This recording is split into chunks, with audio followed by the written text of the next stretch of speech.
Welcome to the Diabetes Tour Guide. I am your host, Andy, and I have been practicing as a physician assistant for over 4 years in the integrative health space, but I've actually lived with type 1 diabetes for a very long time, or what seems like a long time, 19 years. So I know that medicine, just like diabetes, is just not one size fits all. As you can probably notice in my voice right now, I'm feeling a little bit under the weather. We've had a lot of seasonal changes in Tennessee, and I don't feel that great. And diabetes kind of compounds on that. And two, it actually affects what we're talking about today. We're in our series and on our tour stop of glucose. We once called it the antagonist to the protagonist insulin. That's not really a fair assumption because glucose is really good for your body. Remember from last week, glucose can be made in your body internally, so an internal source, and can also come from an external source from the things that we eat, mainly in the form of carbohydrates. But glucose is fuel for the cells. It provides energy and it gets broken down into something called ATP. But today we're going to talk about what happens when glucose or sugar is off, and actually when it's too low.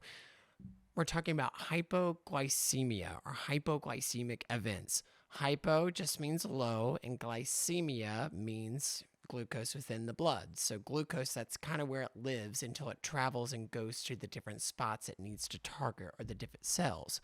So glucose is very glycosylated, sharp little object that provides a lot of good things.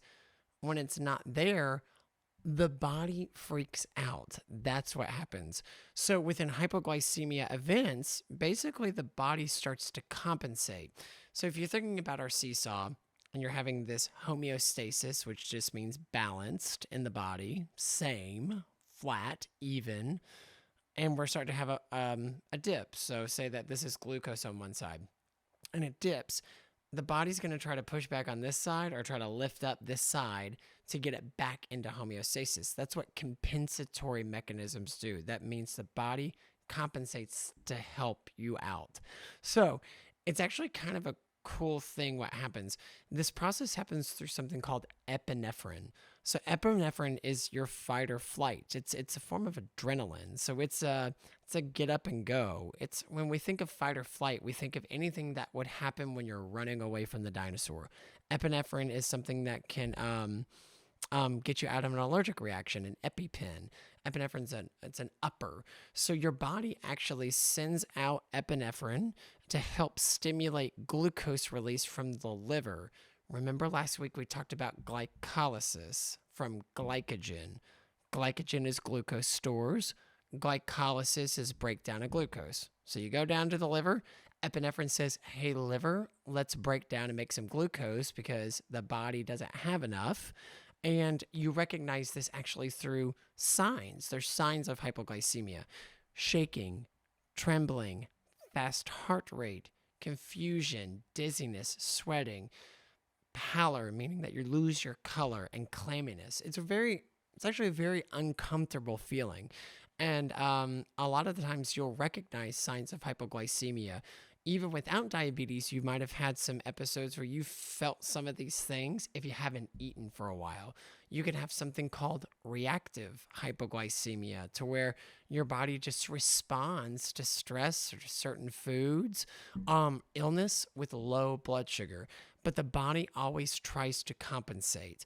But let's say the body compensates with this epinephrine reaction, this adrenaline, and your body doesn't have enough glucose to support it. Maybe the glycogen stores are all gone. There's nothing left in the barn to go help you out. There's treatments that you can do for it, and it's actually pretty easy. If glucose is gone, get glucose back. In our first episode, we said that we have internal and external sources. So too, there's something called the rule of 15s. 15 every 15. You have 15 grams of carbohydrates. Remember our image from the previous episode. Carbohydrates are the main source of glucose externally that you eat. You have 15 grams, just a measurement of how much carbohydrates you take every 15 minutes. So your body allows it basically to break down from carbohydrates to glucose to APT into the cell. So that's really what happens with low blood sugar. So the seesaw goes one way. So let's say we've balanced it out and now the seesaw goes the other way. Maybe your treatment rule 15 of 15s, we went ham on it and went 45 every 15 or 115 every 15. So next week we're going to talk about something called hyperglycemia, which means too much glucose in the blood. But for now, I will leave with you with this.